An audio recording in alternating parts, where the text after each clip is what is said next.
Good evening, everybody.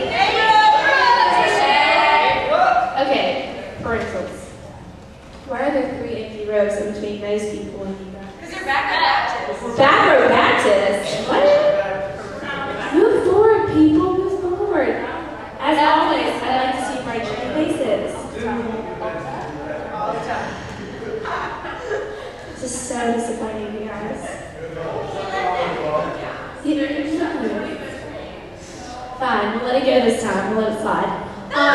We'd like to welcome. Don't let it go. We'd like to welcome you guys all to SNL tonight, and we have a lot of fun stuff planned, and we hope you guys enjoy it. Our theme for tonight is iPod on shuffle, because in this modern day and age, you know, have all this cool new technology, and iPods are really fun. So we have a lot of iPod themed, and all the music kind of themes around iPod and songs that we love to listen to, and some of our favorite artists, and it kind of inspired us to play our instruments and do what we do. So it's kind of hats off to them, if you will.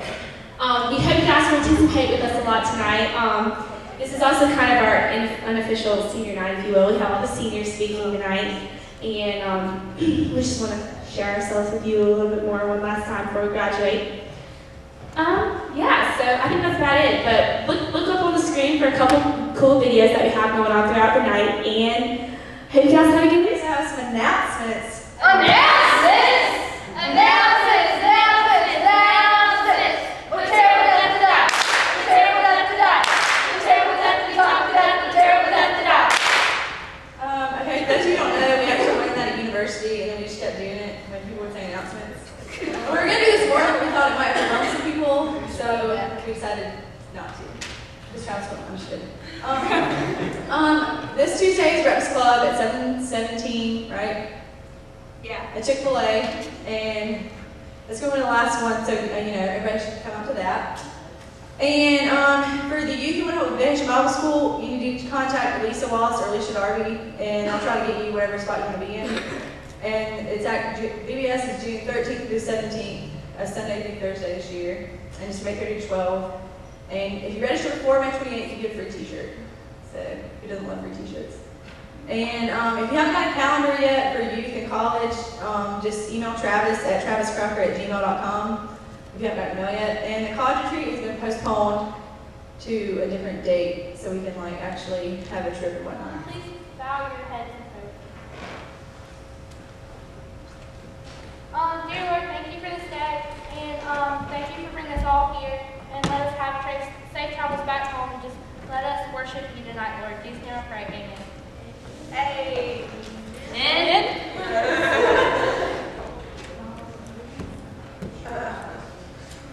Okay, this is Live Song by Casting Crowns, so please stand and worship with us.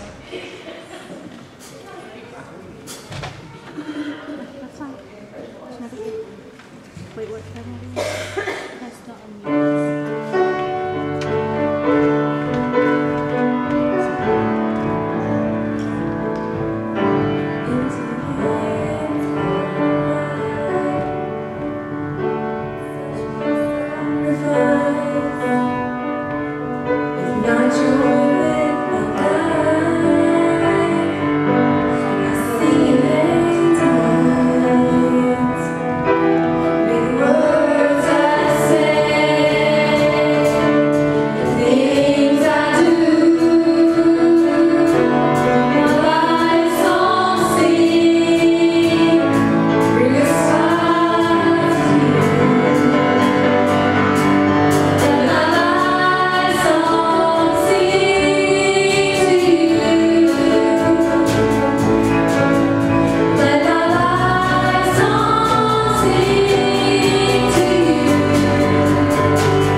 just what all the church has meant to us and what we've gotten out of everything that we've done here at the church. And my family joined 13 years ago whenever I was 4.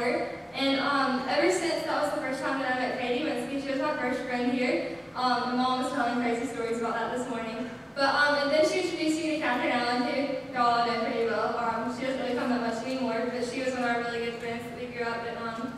We met Jordan and everybody else throughout the youth group. One of the biggest things was we all formed our accountability group.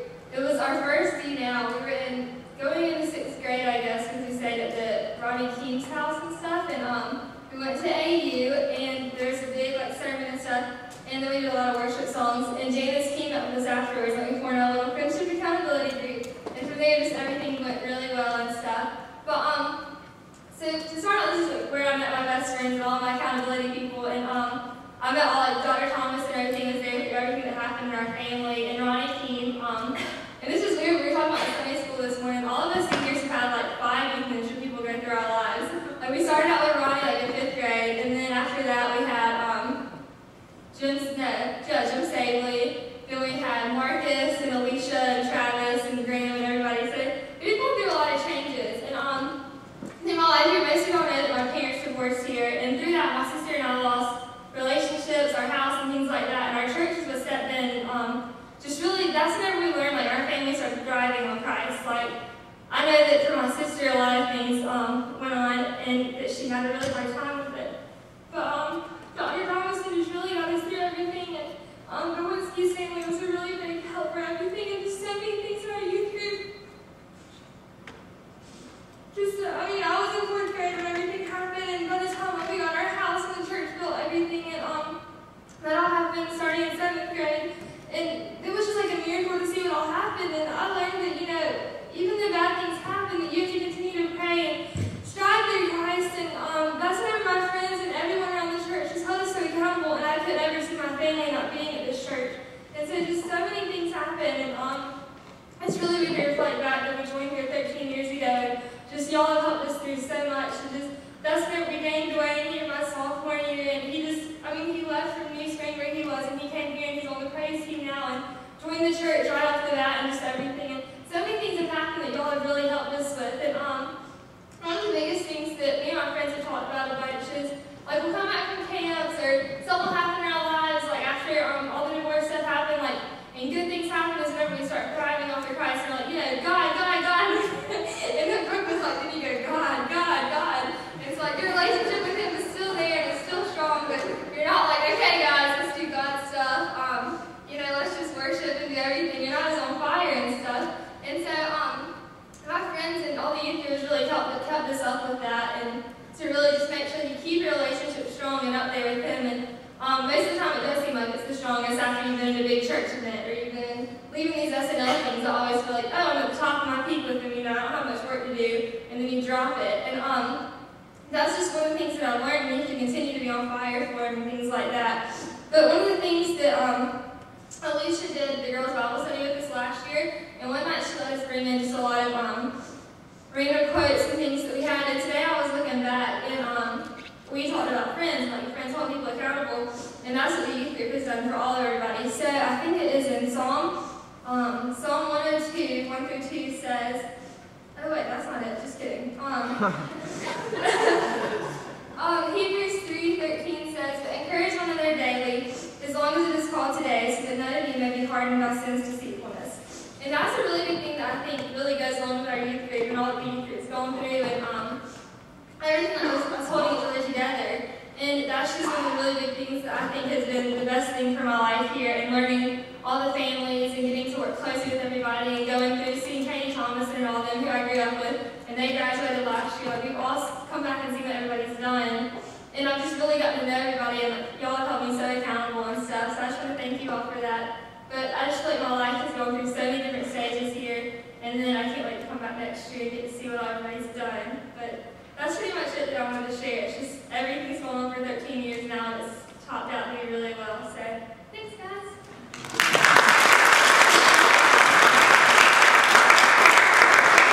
This is a song that was an old youth group favorite, so we're trying to revive it.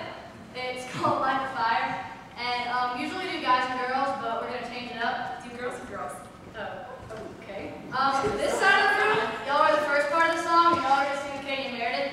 And this side of the room, y'all are the echo, and you're going to sing with us. So, please stand with us.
But this youth group has just meant so much to me throughout the whole entire course of my years from when I was at Auburn Middle School to now singing in the SNL band. And this church is really blessed with the people we have, and we're all gleams of light, I think, from Glenn, who just came here, and Dr. Thompson, who's been here forever, not forever, but for as long as I've been here, and Travis, who came this year. They just all really encourage us to be gleams of light. And when Jamie was singing the words I would say today, it just really hit me that that's just what we're here for, and that even when we go off to other places, we still have to carry our gleam of light. So I just want to thank everybody. This is the longest marriage, by the way. I just want to thank everybody that's been involved in my life, because all of you helped me become the person that I am today. And I just this church has meant so much to me. And I'm only going to AU, so I'm going to keep coming here, so I won't be very far away and stuff. And I'll still get to hear Dr. Thompson preach every Sunday and hear his jokes, his new ones that he's got. But I just want to thank everybody, and I'm going to miss the people that are going to places like MK and Brooklyn, Meredith, and Jordan, who are losers and not staying here. I know, by the way, if you if I know you, I'll come to your house for a free dinner, so thank you. If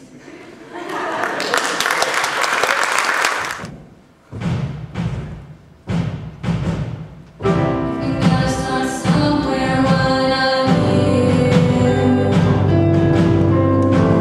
gotta start sometime, Lord, I'm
ago, and I'm out. So this is going to be awesome. But, you know, remember something. I've grown a lot when I went to church, so. I'm going to start off talking about my hat that I have on, because I know it's kind of not kosher to wear hats in church sometimes. But basically, I want to be Toby Mac, and he wears fedoras, so I got one. And, yep. Also, the graduation cap I had on this morning made my hair look really bad. And I didn't have time to fix it because we had to be back here like right away after luncheon. But another reason I wore it is at the summer camp I go to, it's called Sequinoda. I'm going to work there someday. It's going to be awesome. But anyway, for some worship services, we keep on our hoods and our hats, and like we cover up our head with like anything we can find, like the bandanas we use for flag football, because some religions like hide themselves from God because, you know, God's perfect and we're not, and so like there's a barrier between us and God, and so sometimes in our worship services we wear hats and we wear hoods, and so I figured I'd just try to be different tonight and wear a hat because I'm not perfect enough to be near God, even though I would like to. But I came here when I was in 9th grade, the end of 9th grade, I think, maybe 10th. I'm not really sure when I came here, but I came here a while ago. And y'all who were at Sunday school and y'all who were at the college, I've already heard this, but I came from a church that was really tiny, and I was the entire youth group. It was me, and I was in high school, or it was like just starting high school, and then it was a bunch of middle and elementary schoolers. So I was the entire youth group. So coming here, like right off, was a shock for me because there were more than 5 people in my Sunday school class. And when I came home, my parents were like, "How was Sunday school?" And I was like, there were so many people there. You would not believe it. Like, there weren't seats left. I mean, there were, but these walls doesn't count. But just growing up in a place where there was more than one other person you could talk to about God was kind of awesome. Because, like, just having more than yourself in a youth group just brings so much, like, encouragement from the outside. And at my old church, I had that too, but it was from adults, so I couldn't really relate to them, I couldn't really talk to them. But growing up here, not really growing up here, but growing up the past couple of years here has brought a lot of friends into my life. Like, before I came here, I had like 2 friends, maybe. Now I have like however many people were in this room, so I mean. But another thing that being at this church has done for me was like this. Like, playing music, I've always loved music. I started off just making up random songs, walking around the house, and then I learned piano, and then I went to middle school and was a band dork and learned the flute, and ever since then I've tried at least to play every instrument I can find, but as y'all will see later, SNL gives me the opportunity to try out a whole bunch of different instruments. Those that are laughing know what it is. So. But yeah, I love getting up and talking to people about God. I don't know what it is. I mean, I guess that's good. But being here has given me that opportunity, and I've been like really blessed with that because I feel like learning to talk in front of a group of people is something you need to practice before you get out in the real world, and I've gotten to practice that. And also singing and playing in front of people still makes me incredibly nervous. Like this morning, my foot was shaking so bad the piano was shaking, but this has helped me a lot with that.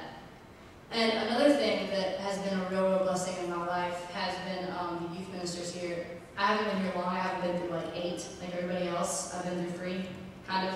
Well, 2.5 if you count Graham. But I got pretty close to Marcus in Mexico, and I got pretty close to Graham when he was here. But like Travis, I don't know what it is about Travis, but we just hello. Thanks, say hello. Sorry. Continue. Travis, I just clicked with Travis like this. I don't know. It's because he's weird, I guess.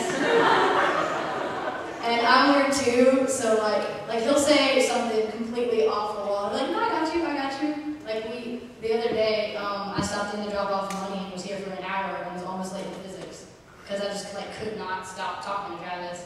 And he's really been a blessing in my life, and I think he's going to be a blessing to this youth group because, like I said this morning, he pushes the envelope because I'm pretty sure he's not sure it even exists. So he's just like crazy. But a while back, he was like, "So MK, you like to read?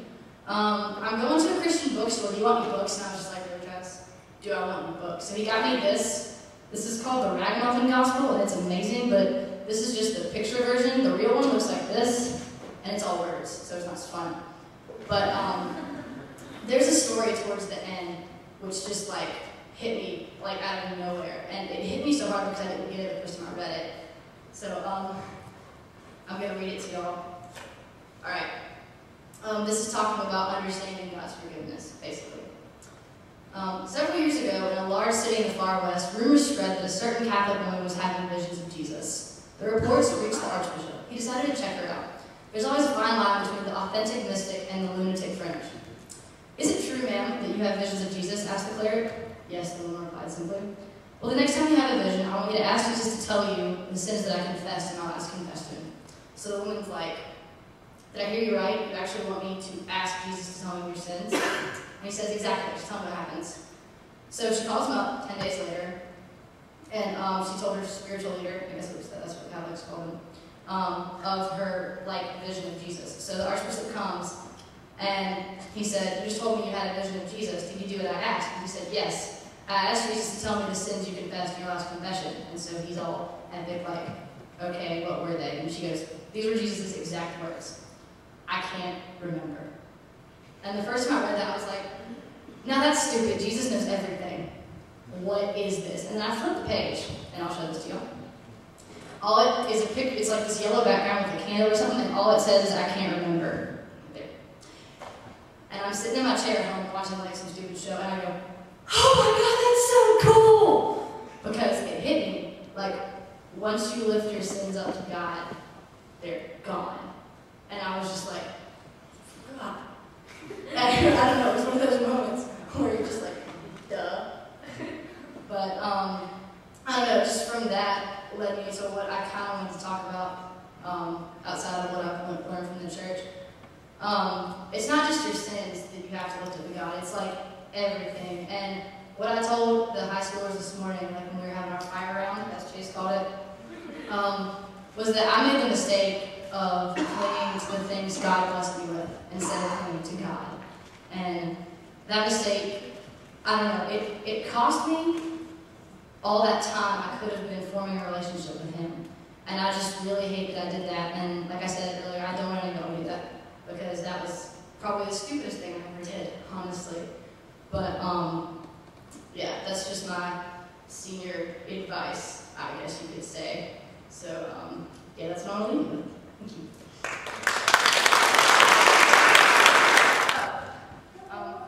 This next song is called "In Christ Alone," and it's by Avalon. Some of you may have heard it. There's voice slash everybody. Yeah, a lot of different people do it. But basically, the reason we want to share this song is because not only is it an awesome song, but this group that does it, Avalon, has another song called "Orphans of God," and they played it at Student Life when we decided to adopt our baby, as we like to call him, Catherine, and we're going to take an offering right now for her. If you have anything you'd like to donate, we'll also take that with it in. Chase and Andrew will be going around.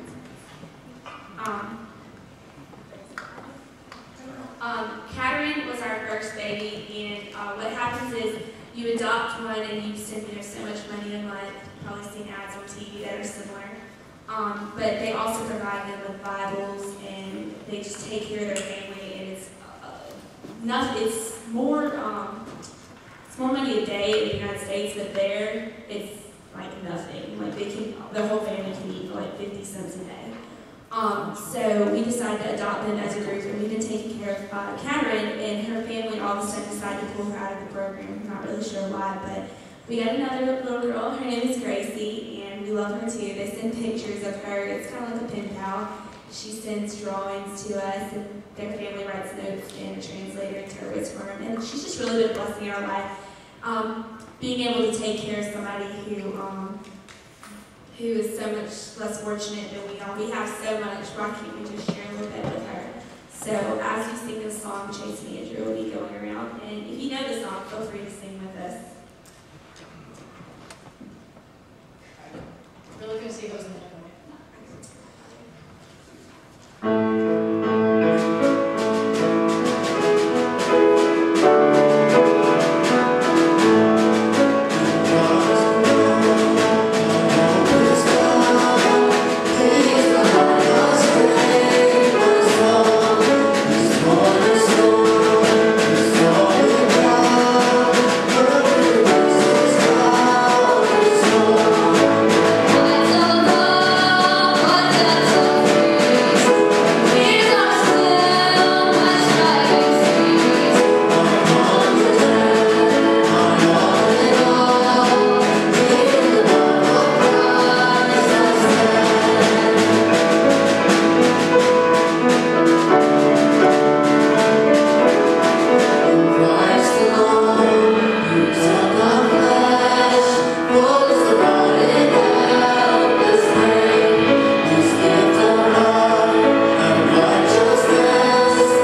we just come to you in prayer, as humble as ever.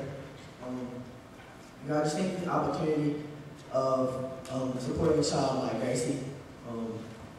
We really have no clue how lucky we are.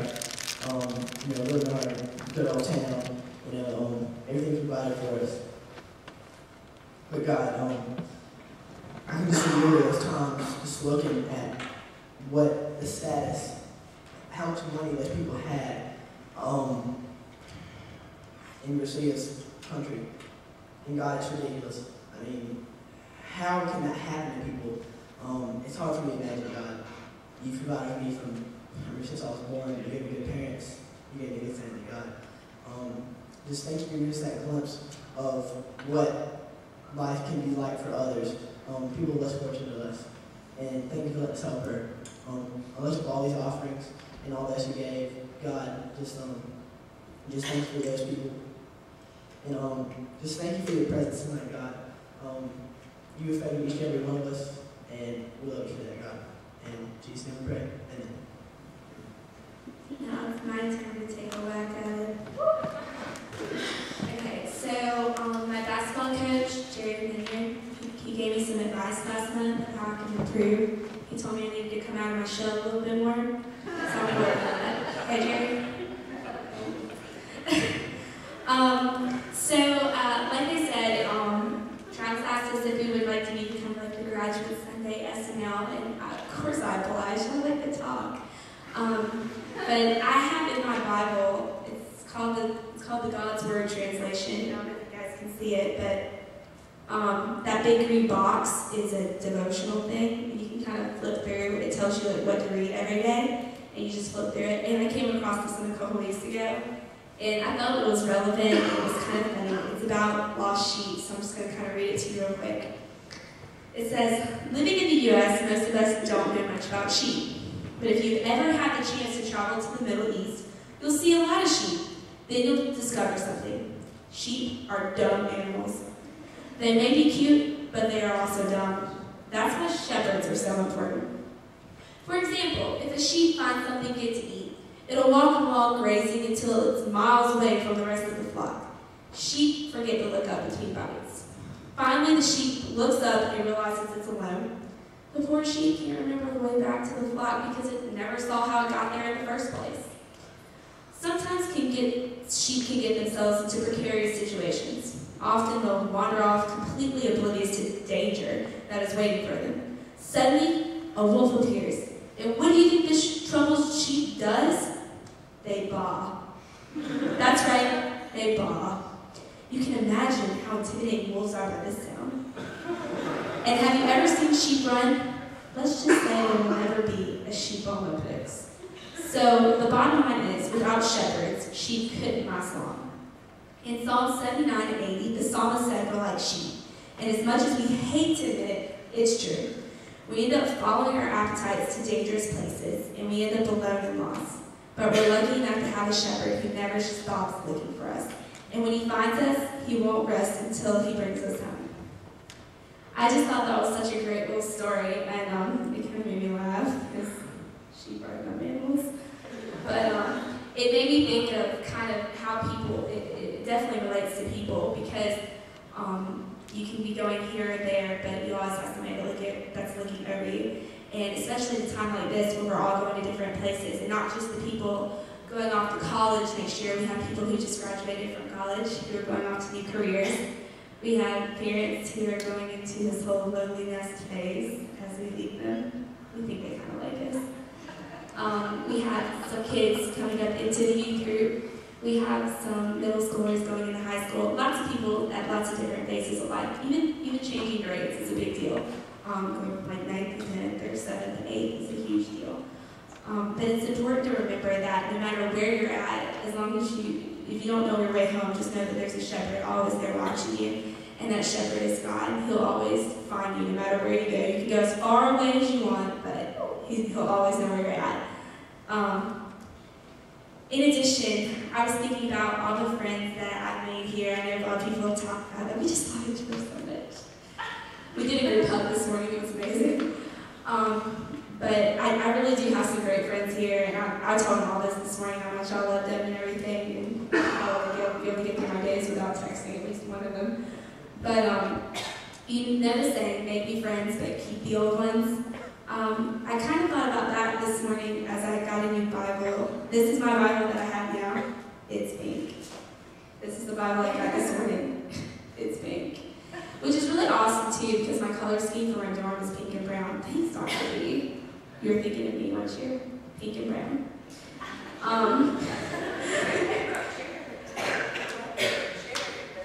Cher picked them out. You were thinking of me, pink and brown. I was like, that's the first thing I said. You can ask me, okay, I opened it and I was like, oh my gosh, this is match my comforter. I was so excited. That has my initials in it. It was so cool. But just like this is my old Bible and this is my new one, and they both symbolize different things. I got this one about a year ago, and I got this one now as I'm going off to college. They're old and they're new, but the message is still the same. So just like you keep your friends, your old friends and your new friends, you still want to be kind and nice and generous to them. You may have an old Bible and a new Bible and new phases of life, but the message is always the same, to just keep on the straight and narrow and keep your eyes on the prize. But anyways, I was really excited for this morning, graduation Sunday, even though my tassel kept getting caught in my eyelashes and those little worky things kept spinning all around. But I'm glad that you guys were there to support me, and I got lots of congratulations this morning. And you may not, I may be like, thanks, whatever, but it really does mean a lot to me to know that so many people at this church are proud of me, and I'm glad I can make you guys proud.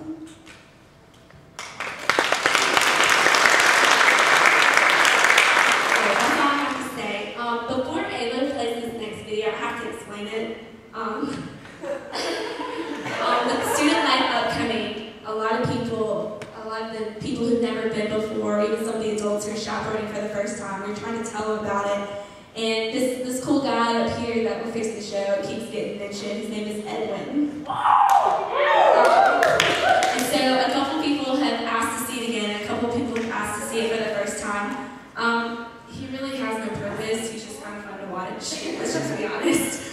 But every day he comes on at Student Life and he gives us a new activity to do. And I believe today it is sand painting. So, Edwin's Corner.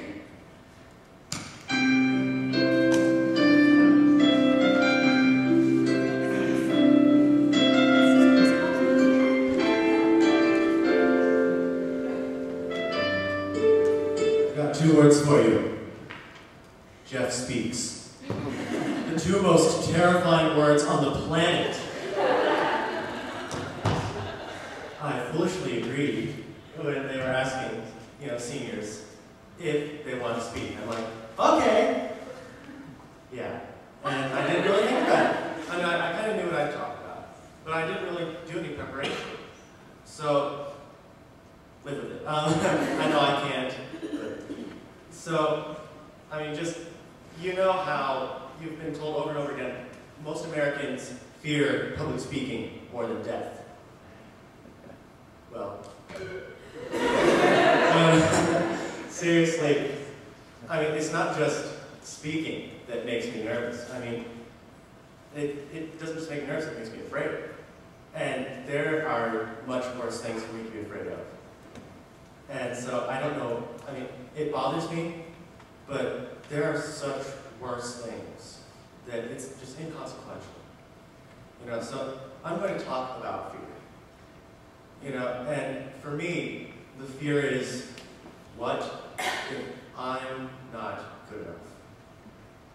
Will I mean, if I fail just like too many times, am I a goner? Will I go to hell? I mean, how many times can I mess up before God gets tired of me? Because if you have a friend and you just make them mad over and over again, they can only forgive you so many times before just saying, that's it, I've had enough of you. So I'm constantly messing up, and I'm afraid that no matter what I do, it's not going to be enough to offset the mistakes I've made. And so I'm just You know, like when I pray about it, I worry. And it's like, God, can you hear me? And if you can hear me, do something. Like, I don't know what to do. I mean, you know, I look in here, it says what to do, but I still worry. Is it just that I can't let go of what I've done? It's so much a part of me that I just can't let it go. You know, so I'll be praying and it's like, God, no. I can't see him. How do I know what he thinks of me? What do I do? How do I get in touch with him? You know, and it's just so many distractions. Every time I try to talk to God, I end up thinking of what I've done, not what I can do to make it better, just what I've done. And I get so mired in what's already happened that I can't think about what to do next. So, you know, I'm just always having the conversation, how do I get out of this? I need to know. You know, I've read your word. I know what it says. But is it just me? You know, a lot of Christians, when they're at church, there's a lot of stuff they don't bring up, and a lot of stuff you don't want to tell people, and a lot of stuff they just don't want to hear. But I wonder if I'm the only one sometimes. Just, am I the only person that has problems? Because everybody else just, they show up Sunday, they don't curse, they don't drink, they don't smoke, they just smile, say, hi, how's the weather? See you in Sunday school. Well, that's just peachy. But it doesn't help me. I mean, communion with Christians is very important. You need to have role models. You need to be able to see all these people and know their sins are forgiven. Look at their life. You can do that too. But sometimes I just want to know there's somebody else that has problems. So, I mean, God says that everybody has sinned. Everybody falls short. But sometimes you just don't see it. And I wonder if I'm paranoid. I don't know. So, and not knowing. You know, what people don't know is what they're afraid of the most. And because I can't tell, I mean, I know maybe I'm doing something wrong, but I can't always tell if God's listening. And I worry that, you know, something's going to go wrong. So, recently, I've been reading the works of C.S. Lewis. And, of course, in my opinion, he's the greatest Christian writer of all time, well, aside from the joint effort that went into this wonderful book. But he so often says that sometimes as humans we can't be sure. We can look around. You know, God has made so many promises, and we need to be able to look out for those. But sometimes we just can't tell. But do your best, because, you know, when you get to heaven, or at least in my case, I hope. No, I'm not that. I do have hope, and I can only hope that when I get there, God's going to say, yes, you've done all these things. You have messed up, but you tried. And that's all you can do. You know, when Jesus came, we had Jesus there. You know, people could see him, people could talk to him. They had proof. What do we have? We have stories about a guy who lived 2,000 years ago. And, you know, it's paper, it's a book, you know, but we can still choose to believe and hope. You know, our faith is greater because we don't have a Jesus just standing right there that we can see, we can touch. We have to make that leap. And so, I don't know, I try. And something always holds me back. Just sin. Every time I think I've leapt away, I'm free, I turn around and look, boom, it just bowls me over. So, how can you get away from it? So, again, reading the Bible, it tells you. And but the difference is, I mean, I've said it tells me. But the difference is, it has to come from here. You can't just think, yes, I know, God sent His Son, He died for me. No, you have to believe. It has to be a complete giving over of yourself. You can't just say, yes, I believe. You have to believe, and that is a lot deeper than just words. That is your life. That is commitment. That is living every day for God and never looking back. And there will be doubt. But I know that with God's help, I can overcome doubt. I can believe that someday, when I die, I will be called up. And I won't have failed. I think I failed. But with Jesus, He forgives the sins. He says, you didn't fail. You confessed. You told me that. A parent is a lot more mad when they find out the kid broke the window and didn't tell them than if the kid says, I broke the window, I'm sorry. And it's like that with God. So, all I can really, truly do is ask God to forgive me. Tell Him about my sins. And know that He will forgive me. And a lot more than just some friend that I had should offend over and over again. He will do it every single time.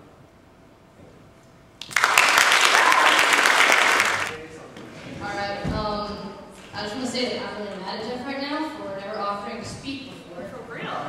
Sorry. Because you almost made me cry. Thank you. Okay, we want to get our 3 favorite men up here. And that would be Rev Trav, Reverend Father, and Dr. T. Come on.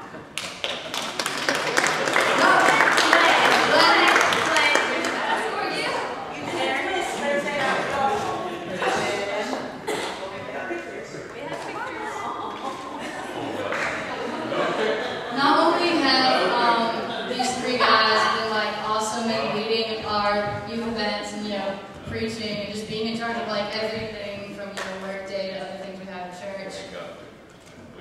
They have epic dance moves.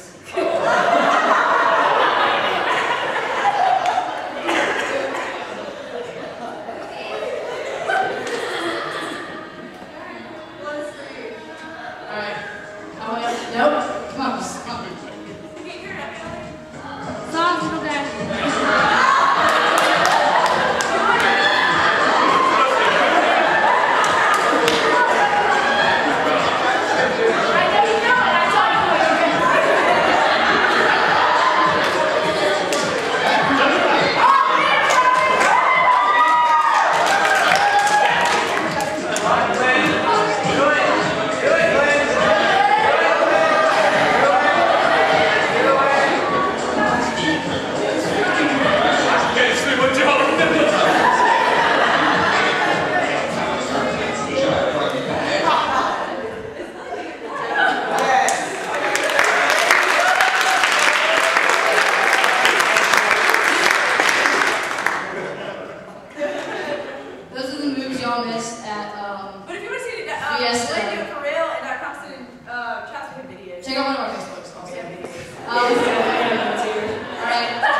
He legit plays the guitar here on stage. But this is a fun, upbeat song, so you guys have to stand up and be fun and upbeat, okay?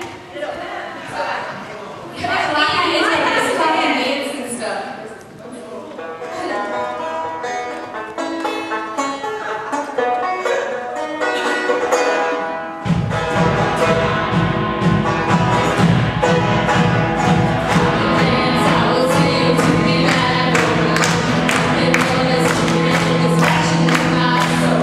I will dance, I will sing to be mad.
Thank y'all for coming tonight. I'm going to do one last prayer and then we'll be done. So please pray with me.